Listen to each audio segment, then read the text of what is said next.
Y antes que nada me gustaría que viéramos unas imágenes que recuperamos del archivo. Son imágenes de la última edición de la Carrera de la Mujer de Valencia. Participaron ese día 14.000 mujeres. El mismo día, el 19 de abril, en Gandía, 8.000 mujeres también participaban en la Cursa de la Dona.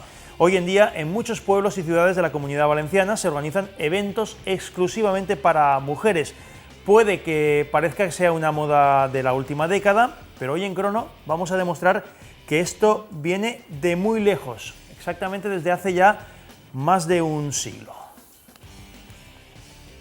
Y cuando toca mirar al retrovisor, pues convocamos a nuestro historiador de cabecera, amante del deporte y de sus valores, y sobre todo lector empedernido en hemerotecas. Ricardo Agulló, buenas noches, bienvenido. Muy buenas noches, Xavi. Y en las hemerotecas has descubierto en este caso un tesoro relacionado con el atletismo popular y con la mujer. Sí, y además cuando descubres estas cosas te emocionas, porque te das cuenta de la larga tradición que tiene la carrera a pie en la Comunidad Valenciana, y de algún modo dices, bueno, pues estoy haciendo un deporte que es ya ancestral, tiene más de 100 y pico de años.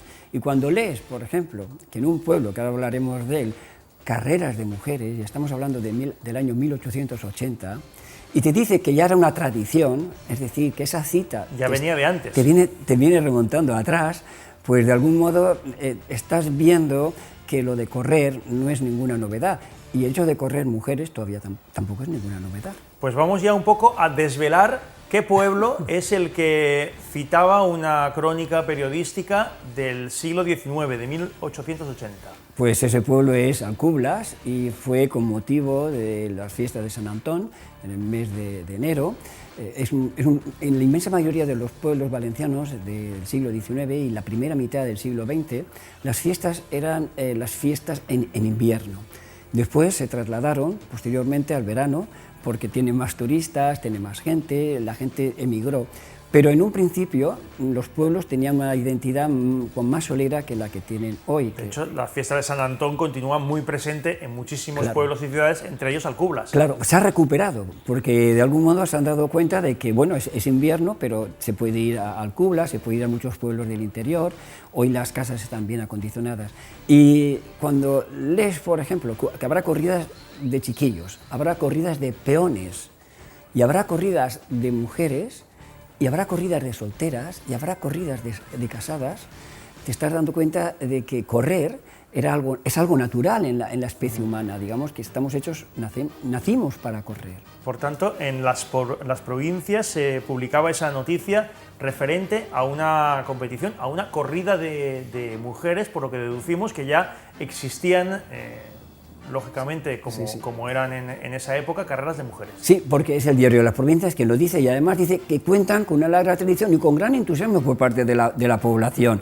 Es decir, que es algo que viene de atrás, es algo que tiene raíces y que simplemente el cronista ese año ha tenido la voluntad de reflejar en muy pocas líneas el hecho de que hay mujeres que van a correr en Alcublas y que ya vienen haciéndolo de tiempo atrás. Pero no solamente estaba Alcublas. Sí, porque recordemos que Alcublas es un pueblo encantador que está en la comarca de la Serranía, que yo recomiendo visitar porque tiene muchísimos atractivos, pero en otros pueblos, en este caso de la provincia de Castellón, también estirando un poco este hilo, has descubierto más carreras de mujeres. Sí, pues en San Mateo.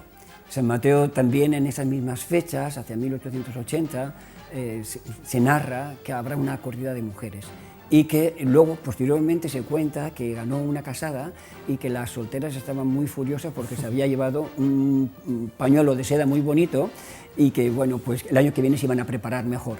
Pero claro, esto era una vez al año, tengamos en cuenta que no es como acontece ahora, ¿verdad?, con la profusión y con la cantidad de mujeres que practican hoy la carrera a pie. Vamos a poner en valor este hallazgo que has hecho en la hemeroteca, porque la presencia del deporte femenino en aquella época en la sociedad era muy restrictiva, ¿no? Sí, era muy escasa, como es de imaginar, incluso también en el campo del hombre, la práctica del deporte se limitaba a la pelota valenciana, que era el deporte dominante, y a partir de 1880 irrumpe con mucha fuerza el ciclismo. El ciclismo va a ser uno de los grandes deportes de finales del siglo XIX, incluso vamos a tener campeones de España totalmente desconocidos que van a viajar. Va a aparecer también los primeros gimnasios higiénicos para mujeres y para hombres, pero siempre para mujeres jovencitas, para chiquitas, menores de 21 años. Va a aparecer también uno de los grandes deportes de la burguesía, va a ser la caza, sobre todo en la Albufera de Valencia. Va a tener una gran profusión de crónicas que cuentan cómo iban y acompañaban, las mujeres acompañaban a los cazadores y preparaban la paella, es decir, distribución de roles, como se está viendo. Casi en la época, ver a una mujer practicando deporte se consideraba como una provocación, ¿no? Sí, lamentablemente, ¿verdad?, el cuerpo era algo malo, era algo que había que cubrir, algo que ponerlo de negro, taparlo de negro, no mostrarlo. Había una concepción negativa del cuerpo, y sobre todo del cuerpo de la mujer, que era inducción al pecado. Estábamos marcados esa época, y posteriormente incluso, ¿verdad?, por esta concepción negativa de la mujer y del cuerpo de la mujer. Afortunadamente, pues en los últimos años esa concepción ha cambiado. Me gustaría que contaras una anécdota verídica de la que se hicieron eco los medios de comunicación de la época, que ocurrió en la playa de las Arenas, en el balneario de las Arenas, con unas mujeres que practicaban natación. Sí, a finales del siglo XIX empezaron a llegar turistas a la ciudad de Valencia, tenía ciertos atractivos, tenía un balneario, que era el balneario de las Arenas, y tenía la dársena. Una de estas turistas que llegó, pues cogió y se tiró al agua libremente, y todos los hombres que estaban allí en el muelle dijeron: señorita, ¿dónde va usted? Estaban preocupados porque pensaban, como la inmensa mayoría de las mujeres no sabían nadar, pues que se iba a ahogar. Y la señorita dijo: yo soy muy libre para hacer lo que yo crea que debo hacer. Esta señorita era extranjera, era nadadora, puesto que venía de países donde ya la natación tenía piscinas, tenía profesores y se le daba una cierta importancia. Eso llamó mucho la atención de los periódicos, porque era una mujer que llevaba un traje de baño distinto a los habituales y porque además nadaba mejor que los hombres. Pues insistimos, fue incluso noticia de los periódicos. Hoy noticia en Crono, la primera carrera de la mujer de la que tenemos constancia, aunque ya la misma crónica nos advierte de que viene de años anteriores. Carrera de la mujer en Alcublas. Lo hemos contado hoy aquí gracias a las investigaciones de Recaredo Agullo. Reca, muchísimas gracias como siempre. Gracias a ti.